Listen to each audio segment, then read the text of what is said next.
الذين لا يرجون لقاءنا لولا أنزل علينا الملائكة أو نرى ربنا لقد استكبروا في أنفسهم وعتوا عتوا كبيرا يوم يرون الملائكة لا بشرى يومئذ للمجرمين فيقولون حجرا محجورا وقدمنا إلى ما عملوا من عمل فجعلناه هباء منثورا أصحاب الجنة يومئذ خير مستقرا وأحسن مقيلا ويوم تشقق السماء بالغمام ونزل الملائكة تنزيلا الملك يومئذ الحق للرحمن وكان يوما على الكافرين عسيرا ويوم يعز الظالم على يديه يقول يا ليتني اتخذت مع الرسول سبيلا يا ويلتى ليتني لم أتخذ فلانا خليلا لقد أضلني عن الذكر بعد إذ جاءني وكان الشيطان للإنسان خذولا وقال الرسول يا رب إن قوم اتخذوا هذا القرآن مهجورا وكذلك جعلنا لكل نبي عدوا من المجرمين وكفى بربك هاديا ونصيرا وقال الذين كفروا لولا نزل عليه القرآن جملة واحدة كذلك لنثبت به فؤادك ورتلناه ترتيلا ولا يأتونك بمثل إلا جئناك بالحق وأحسن تفسيرا الذين يحشرون على وجوههم إلى جهنم أولئك شر مكانا وأضل سبيلا ولقد آتينا موسى الكتاب وجعلنا معه أخاه هارون وزيرا فقلنا اذهبا إلى القوم الذين كذبوا بآياتنا فدمرناهم تدميرا وقوم نوح لما كذبوا الرسل أغرقناهم وجعلناهم للناس آية وأعتدنا للظالمين عذابا أليما وعادا وثمود وأصحاب الرس وقرونا بين ذلك كثيرا وكلا ضربنا له الأمثال وكلا تبرنا تتبيرا ولقد أتوا على القرية التي أمطرت مطر الصوف أفلم يكونوا يرونها بل كانوا لا يرجون نشورا وإذا رأوك إن يتخذونك إلا هزوا أهذا الذي بعث الله رسولا إن كاد ليضلنا عن آلهتنا لولا أن صبرنا عليها فسوف يعلمون حين يرون العذاب من أضل سبيلا أرأيت من اتخذ إلهه هواه أفأنت تكون عليه وكيلا أم تحسب أن أكثرهم يسمعون أو يعقلون إن هم إلا كالأنعام بل هم أضل سبيلا ألم تر إلى ربك كيف مد الظل ولو شاء لجعله ساكنا ثم جعلنا الشمس عليه دليلا ثم قبضناه إلينا قبضا يسيرا وهو الذي جعل لكم الليل لباسا والنوم سباتا وجعل النهار نشورا وهو الذي أرسل الرياح بشرا بين يدي رحمته وأنزلنا من السماء ماء طهورا لنحيي به بلدة ميتا ونسقيه مما خلقنا أنعاما وأناسيا كثيرا ولقد صرفناه بينهم ليذكروا فأبى أكثر الناس إلا كفورا ولو شئنا لبعثنا في كل قرية نذيرا فلا تطع الكافرين وجاهدهم به جهادا كبيرا وهو الذي مرج البحرين هذا عذب فرات وهذا ملح أجاج وجعل بينهما برزخا وحجرا محجورا وهو الذي خلق من الماء بشرا فجعله نسبا وصهرا وكان ربك قديرا ويعبدون من دون الله ما لا ينفعهم ولا يضرهم وكان الكافر على ربه ظهيرا وما أرسلناك إلا مبشرا ونذيرا قل ما أسألكم عليه من أجر إلا من شاء أن يتخذ إلى ربه سبيلا وتوكل على الحي الذي لا يموت وسبح بحمده وكفى به بذنوب عباده خبيرا الذي خلق السماوات والأرض وما بينهما في 6 أيام ثم استوى على العرش الرحمن فاسأل به خبيرا وإذا قيل لهم اسجدوا للرحمن قالوا وما الرحمن أنسجد لما تأمرنا وزادهم نفورا تبارك الذي جعل في السماء بروجا وجعل فيها سراجا وقمرا منيرا وهو الذي جعل الليل والنهار خلفة لمن أراد أن يذكر أو أراد شكورا وعباد الرحمن الذين يمشون على الأرض هونا وإذا خاطبهم الجاهلون قالوا سلاما والذين يبيتون لربهم سجدا وقياما والذين يقولون ربنا اصرف عنا عذاب جهنم إن عذابها كان غراما إنها ساءت مستقرا ومقاما والذين إذا أنفقوا لم يسرفوا ولم يقتروا وكان بين ذلك قواما والذين لا يدعون مع الله إلها آخر ولا يقتلون النفس التي حرم الله إلا بالحق ولا يزنون ومن يفعل ذلك يلقى أثاما يضاعف له العذاب يوم القيامة فيخلد فيه مهانا إلا من تاب وآمن وعمل عملا صالحا فأولئك يبدل الله سيئاتهم حسنات وكان الله غفورا رحيما ومن تاب وعمل صالحا فإنه يتوب إلى الله متابا والذين لا يشهدون الزور فإذا مروا باللغو مروا كراما والذين إذا ذكروا بآيات ربهم لم يخروا عليها صما وعميانا والذين يقولون ربنا هب لنا من أزواجنا وذرياتنا قرة أعين وجعلنا للمتقين إماما أولئك يجزون الغرفة بما صبروا ويلقون فيها تحية وسلاما خالدين فيها حسنت مستقرا ومقاما قل ما يعبأ بكم ربي لولا دعاؤكم فقد كذبتم فسوف يكون لزاما قاسم تلك آيات الكتاب المبين لعلك باخع نفسك ألا يكونوا مؤمنين إن نشأ ننزل عليهم من السماء آية فظلت أعناقهم لها خاضعين وما يأتيهم من ذكر من الرحمن محدث إلا كانوا عنه معرضين فقد كذبوا فسيأتيهم أنباء ما كانوا به يستهزئون أولم يروا إلى الأرض كم أنبتنا فيها من كل زوج كريم إن في ذلك لآية وما كان أكثرهم مؤمنين وإن ربك لهو العزيز الرحيم وإذ نادى ربك موسى أن ائت القوم الظالمين قوم فرعون ألا يتقون قال رب إني أخاف أن يكذبون ويضيق صدري ولا ينطلق لساني فأرسل إلى هارون ولهم علي ذنب فأخاف أن يقتلون قال كلا فاذهبا بآياتنا إنا معكم مستمعون فأتيا فرعون فقولا إنا رسول رب العالمين أن أرسل معنا بني إسرائيل قال ألم نربك فينا وليدا ولبثت فينا من عمرك سنين وفعلت فعلتك التي فعلت وأنت من الكافرين قال فعلتها إذا وأنا من الضالين ففررت منكم لما خفتكم فوهب لي ربي حكما وجعلني من المرسلين وتلك نعمة تمنها علي أن عبدت بني إسرائيل قال فرعون وما رب العالمين قال رب السماوات والأرض وما بينهما إن كنتم موقنين قال لمن حوله ألا تستمعون قال ربكم ورب آبائكم الأولين قال إن رسولكم الذي أرسل إليكم لمجنون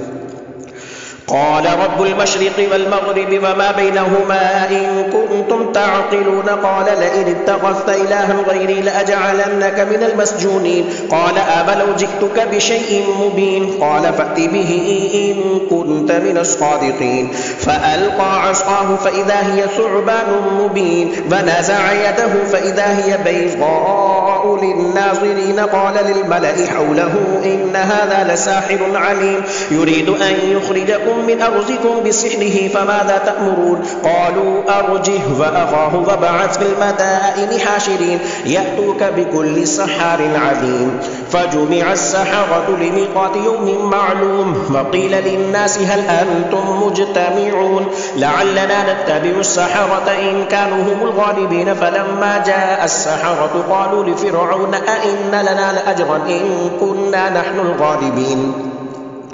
قال نعم فإنكم إذا لمن المقربين قال لهم موسى ألقوا ما أنتم ملقون فألقوا حبالهم وعصيهم فقالوا بعزة فرعون إنا لنحن الغالبون فألقى موسى عصاه فإذا هي تلقف ما يأفكون فألقي السحرة ساجدين قالوا آمنا برب العالمين رب موسى وهارون قال آمنتم له قبل أن آذن لكم إنه لكبيركم الذي علمكم السحر فلسوف تعلمون لأقطعن أيديكم وأرجلكم من خلاف ولأصلبنكم أجمعين قالوا لا ضير إنا إلى ربنا منقلبون إنا نطمع أن يغفر لنا ربنا خطايانا أن كنا أول المؤمنين وأوحينا إلى موسى أن أسر بعبادي إنكم متبعون فأرسل فرعون في المدائن حاشرين إن هؤلاء لشرذمة قليلون وإنهم لنا لغائرون وإنا لجميع حاذرون فأخرجناهم من جنات وعيون وكنوز ومقام كريم كذلك فأورثناها بني إسرائيل فأتبعوهم مشرقين فلما تراءى الجمعان قال أصحاب موسى إنا لمدركون قال كلا إن معي ربي سيهدين فأوحينا إلى موسى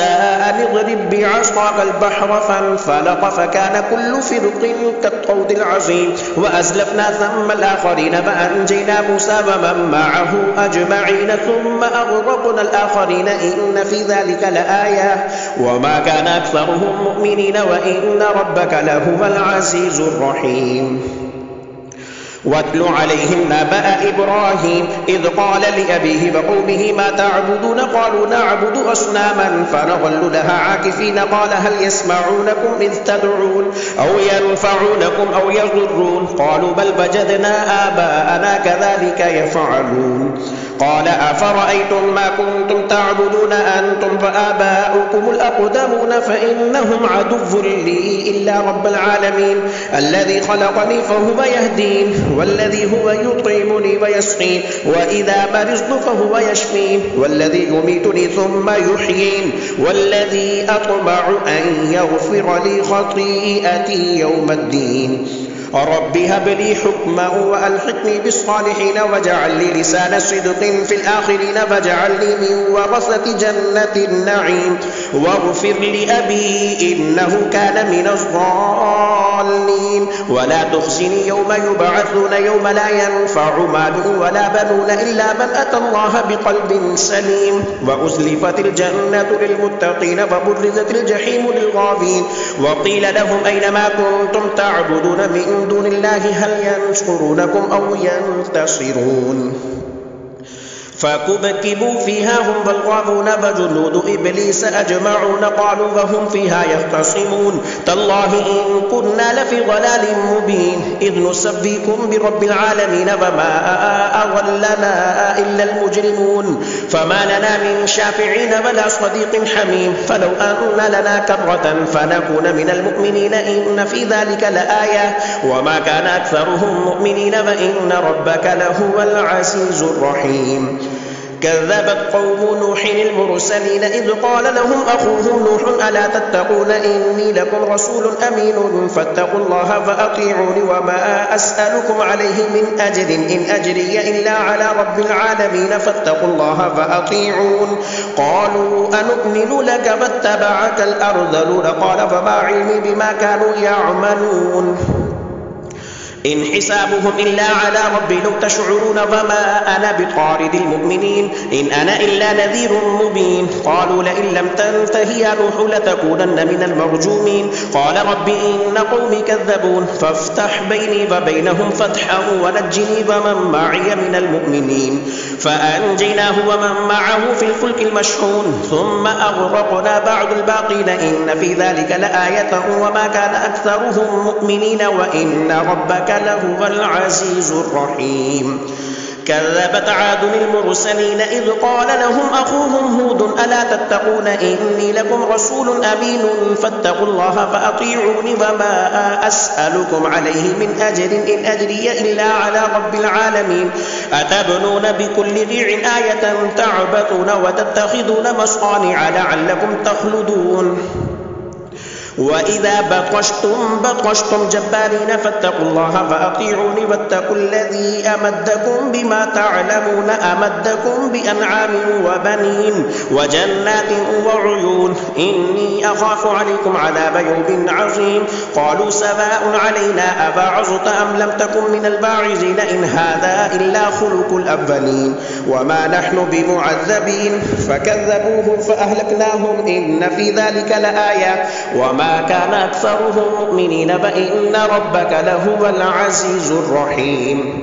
كذبت ثمود المرسلين إذ قال لهم أخوهم صالح ألا تتقون إني لكم رسول أمين فاتقوا الله فأطيعون وما أسألكم عليه من أجر إن أجري إلا على رب العالمين أتتركون فيما هاهنا آمنين في جنات وعيون وزروع ونقل طلعها هضيم وتنحتون من الجبال بيوتا فارهين فاتقوا الله فأطيعون ولا تطيعوا أمر المسرفين الذين يفسدون في الأرض ولا يصلحون قالوا إنما أنت من المسحرين ما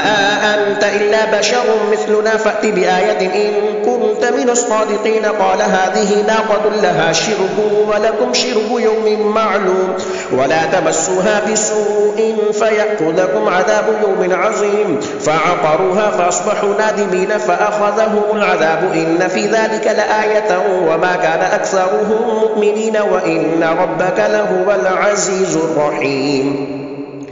كذبت قوم لوط المرسلين إذ قال لهم أخوهم لوط ألا تتقون إني لكم رسول أمين فاتقوا الله فأطيعوني وما أسألكم عليه من أجر إن أجري إلا على رب العالمين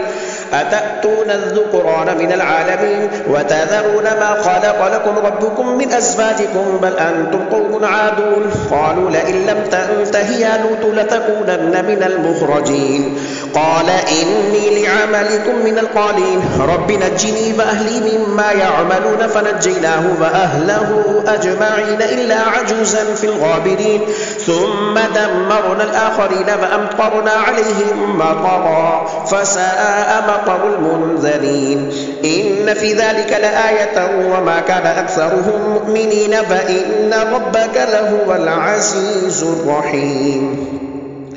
كذب أصحاب الأيكة المرسلين إذ قال لهم شعيب ألا تتقون إني لكم رسول أمين فاتقوا الله فأطيعوني وما أسألكم عليه من أجر إن أجري إلا على رب العالمين أوفوا الكيل ولا تكونوا من المخسرين وزنوا بالقسطاس المستقيم ولا تبخسوا الناس أشياءهم ولا تعثوا في الأرض مفسدين واتقوا الذي خلقكم والجبلة الأولين قالوا إنما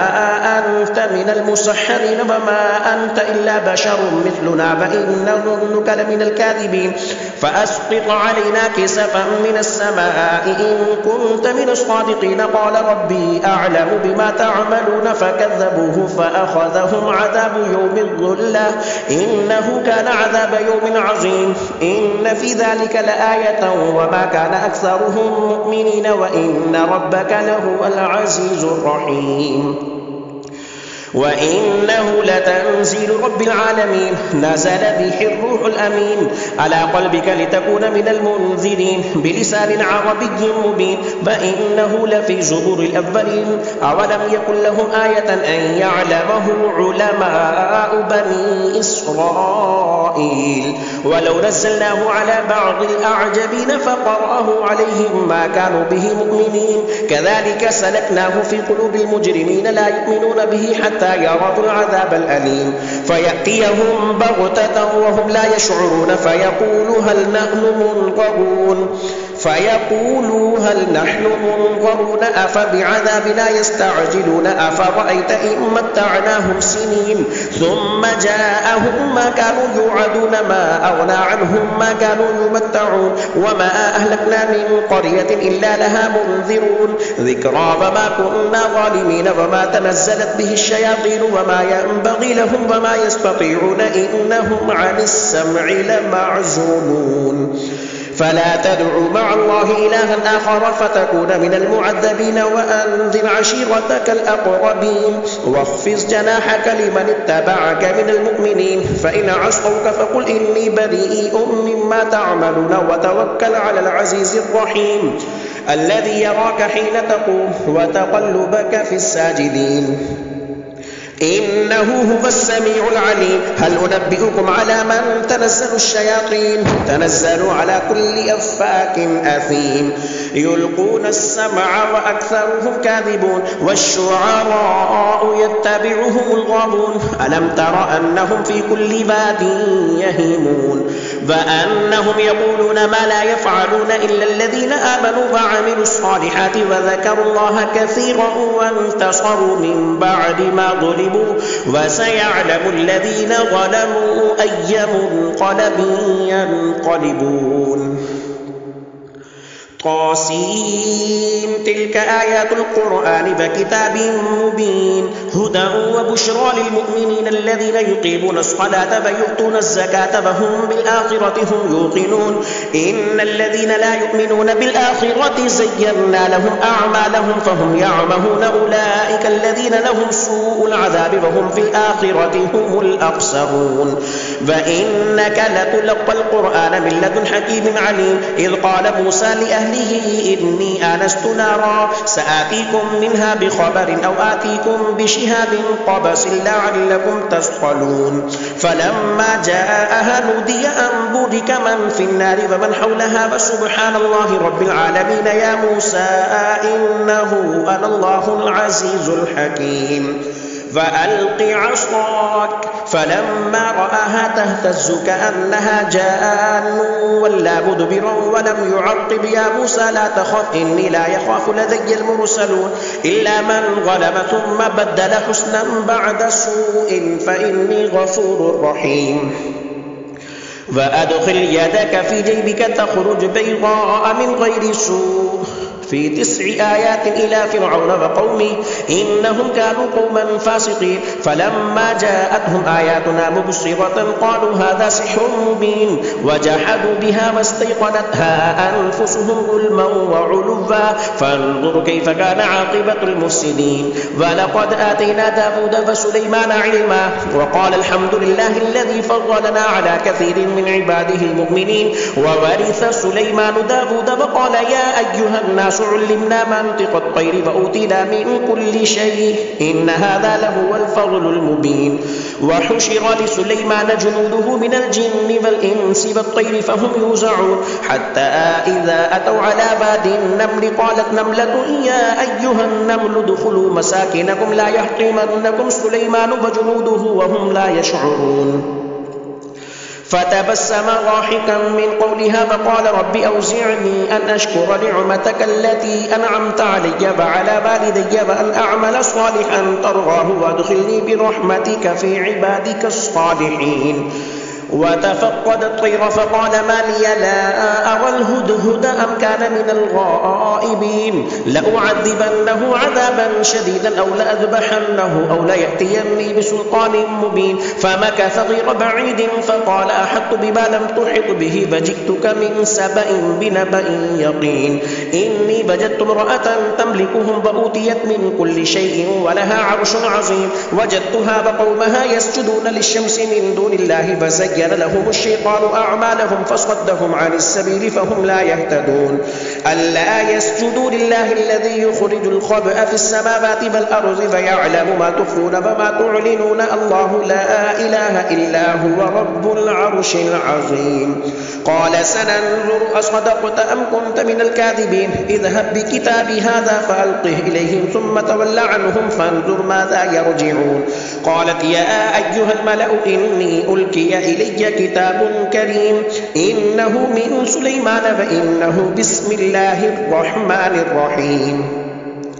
ألا تعلوا علي فأتوني مسلمين قالت يا أيها الملأ أفتوني في أمري ما كنت قاطعة أمرا حتى تشهدون قالوا نحن أولو قوة وأولو بأس شديد والأمر إليك فانظري ماذا تأمرين قالت إن الملوك إذا دخلوا قرية أفسدوها فجعلوا أعزة أهلها أذلة وكذلك يفعلون وإني مرسلة إليهم بهدية فناظرة بما يرجع المرسلون فلما جاء سليمان قال أتمدونني بمال فما آتاني الله خير مما آتاكم بل أنتم بهديتكم تفرحون ارجع إليهم فلنأتينهم بجنود لا قبل لهم بها فلنخرجنهم منها أذلة وهم صاغرون قال يا أيها الملأ أيكم يأتيني بعرشها قبل أن يأتوني مسلمين قال عفريت من الجن أنا آتيك به قبل أن تقوم من مقامك وإني عليه لقوي أمين قال الذي عنده علم من الكتاب أنا آتيك به قبل أن يرتد إليك طرفك فلما رآه مستقرا عنده قال هذا من فضل ربي ليبلغني أأشكر أم أكفر ومن شكر فإنما يشكر لنفسه ومن كفر فإن ربي غني كريم قال نكر لها عرشها ننظر أتهتدي أم تكون من الذين لا يهتدون فلما جاءت قيل أهكذا عرشك قالت كأنه هو وأوتينا العلم من قبلها وكنا مسلمين وصدها ما كانت تعبد من دون الله إنها كانت من قوم كافرين قيل لها ادخل الصرح فلما رأته حسبته لجة وكشفت عن ساقها قال إنه صرح ممرد من قبل قالت رب إني ظلمت نفسي فأسلمت مع سليمان لله رب العالمين ولقد أرسلنا إلى ثمود أخاهم صالحا أن اعبدوا الله فإذا هم فريقان يقتسمون قال يا قوم لم تستعجلون بالسيئة قبل الحسنة لولا تستغفرون الله لعلكم ترحمون قالوا اطيرنا بك وبمن معك قال طائركم عند الله بل أنتم قوم تفتنون وكان في المدينة 9 رهط يفسدون في الأرض ولا يصلحون قالوا تقاسموا بالله لنبيتنه وأهله ثم لنقولن لوليه ما شهدنا مهلك أهله وإنا لصادقون ومكروا مكرا ومكرنا مكرا وهم لا يشعرون فانظر كيف كان عاقبة مكرهم أنا دمرناهم وقومهم أجمعين فتلك بيوتهم خافية بما ظلموا إن في ذلك لآية لقوم يعلمون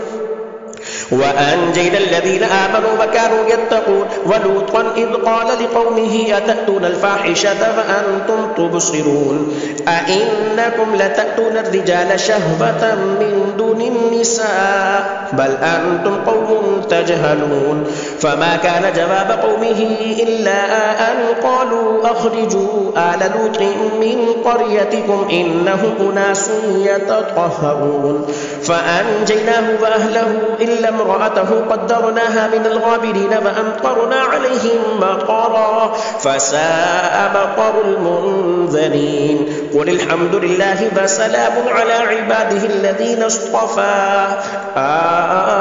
الله خير أما يشركون الله أكبر.